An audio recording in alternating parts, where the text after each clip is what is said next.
Сәлем достар, мамыр айына арналған жаңалықтар топтамасына кезек береміз. 13 мамыр күні Атырауда көптен күткен Атырау марафон шеруі өтті. Бұл шеруге 3000-нан астам қала тұрғындары қатысты. 14-15 мамыр күні Атырау өңірінде облыстық 4-ші Дельфий ойындары өтті. Бұл ойынға 17 номинация бойынша 230 қатысушы қатысты.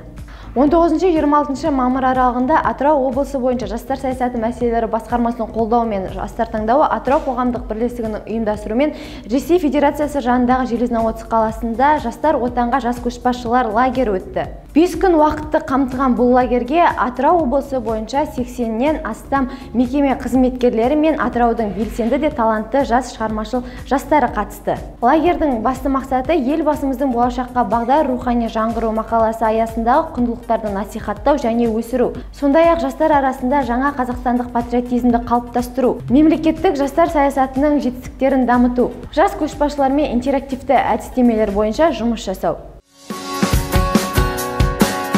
8 мамыр күні жастар ресурстық орталығының қолдауымен Жас Отан жастар қанатының ұйымдастыруымен Ұлы Отан соғыс ардагерлерін еске алу мақсатында ерліктен елдікке аялдамасы шеру өтті. Бұл шеруге 800-ден астам қала тұрғындары қатысты.